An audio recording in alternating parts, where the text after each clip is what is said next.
Tilea's Troubles, Part 106. Once more at Pontremola, a battle report. Chapter 2. The Bridge of Pontremola, early spring, 2404. Maria personally led her armoured horsemen in a charge, crashing through the rushing waters and into the demigryphs commanded by Ned Black. 2 of her ancient bone and steel companions succumbed to the fast-flowing river, but neither she nor the other riders noticed. Captain Bernhardt did not possess quite the same fury as the Duchess, possibly as a consequence of his recent close shave with an iron shot. Whatever the reason, he and his own company of riders failed to close with the foe, instead milling somewhat confusedly upon the far side of the rushing river, leaving the Duchess's riders to fight alone.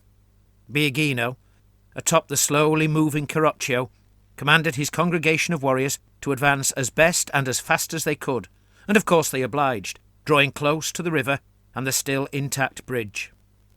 Despite the blood fury that gripped her, Maria knew that if the demigryphs kept her busy for more than a few moments, the knights to her right could charge into her flank, most likely overwhelming her guards and perhaps even bringing about her final demise.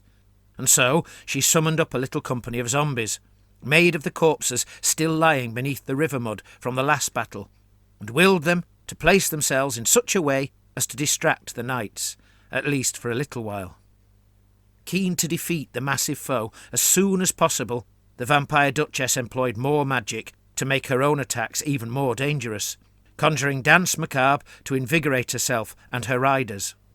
As the spell flowed through her, she sensed its success was certain, but then, half a moment later, she realised she had brought far too much power to bear upon its conjuration.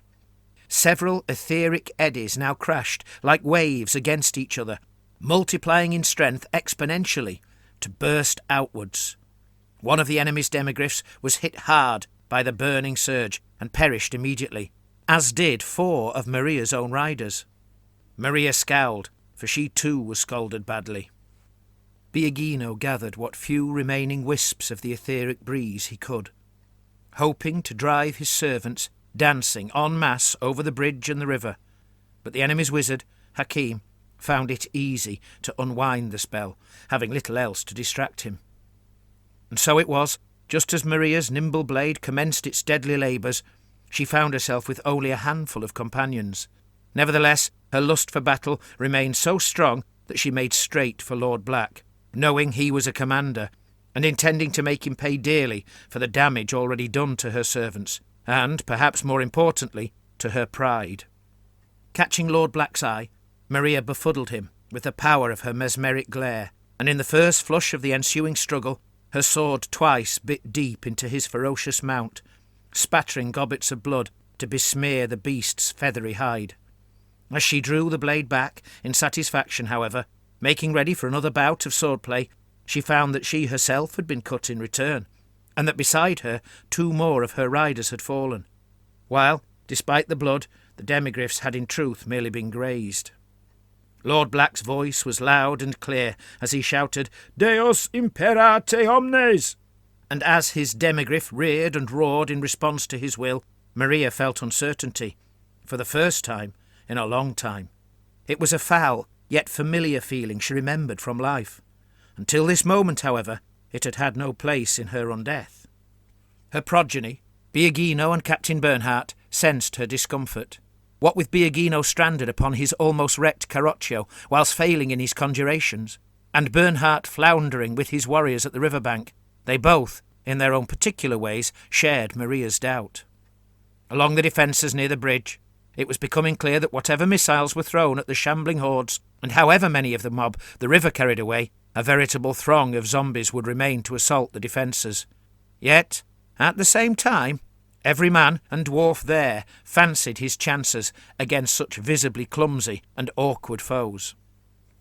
Lord Alessio's Myrmidian warrior priest, Libero Grossi, led the Knights of the Lady in the short, inevitable charge against the newly summoned zombies, while from behind the wizard Lord Hakim cast Shem's burning gaze between his Colossus's legs, felling 5 of Captain Bernhardt's bony riders. Then, with not a moment's rest, and just before the Colossus moved to block his view, he conjured banishment too, bringing down yet another rider. Moments later, 2 more riders tumbled to the ground, having been skewered by crossbow quarrels, leaving the vampire Captain Bernhardt with only 2 companions. His confused frustration began to transform into burning fury at the course the battle was taking. The cannon at the very tip of the bastion sent an enchanted round shot to wound one of the horrors, and consequently, now afflicted by a weakening magic, they lost one of their number to the subsequent flurry of handgun bullets and crossbow bolts. Maria had become blind to all other considerations but the killing of Lord Black, and despite her diminutive size in comparison to the demigryph and rider, her bewildering stare and swordplay so discomforted him that she did, indeed, cut him down. Lord Black was dead. Overcome with the gleeful thrill of her successful slaughter, she let loose a blood-curdling scream. Then, as the last of her companions was fatally cut and stamped into the riverbank's mud, her scream transformed, twisting instead into a most dreadful and desperate cry, for the very last drop of the necromantic magic coursing through her, sustaining her continued existence in the mortal realm, was ebbing away. Her cry faltered, faded, then suddenly ceased, as she tumbled entirely lifeless from her collapsing mount. The vampire Duchess was dead. The death of his beloved Duchess hit Biagino like a hurricane wind, so much so that he staggered back from the shock of it. The cause of his very being, his sole purpose, his every goal was taken from him in that moment. There was nothing now but himself in the world, and no point at all in continuing this fight. Involuntarily, he loosed a shrill shriek of despair. Then, with barely a thought concerning the consequences, he commanded his bambini to turn away from the enemy, which they did to a 1. The surviving draft horses did what they could to haul the great carroccio around, but Biagino knew that to stay upon the wagon would now only draw the enemy's attention. And so he leapt down from it and strode towards the great mob of once cultists now approaching. His only wish, indeed his only thought, was to get away from this place where his mistress had perished. The death of his beloved Duchess hit Captain Bernhardt like a crashing wave, so much so that he was almost unhorsed by the shock of it. His cause of being, his purpose, his every goal was taken from him in that moment. There was nothing now but himself, no point in continuing. After allowing himself to let loose a shivering shriek of fury, he commanded his last 2 companions to join his charge against the foe.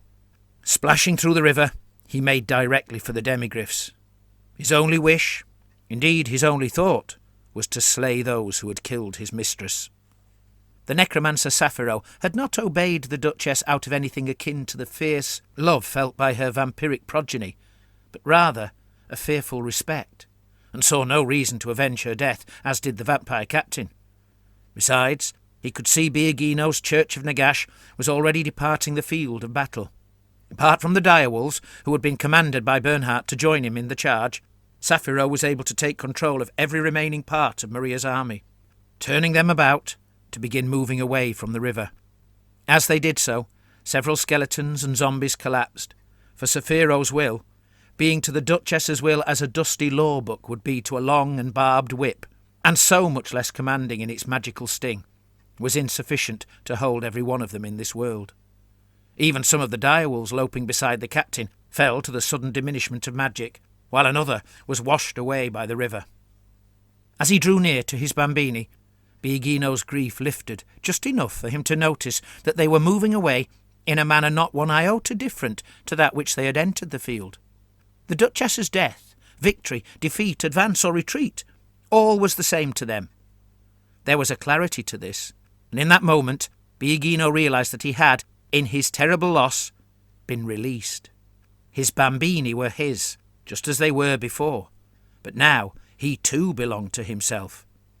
Invigorated by this thought, he ran to join his flock eagerly, suddenly keen to survive, and consequently glad to put the great bulk of them between himself and whatever else the enemy would throw his way.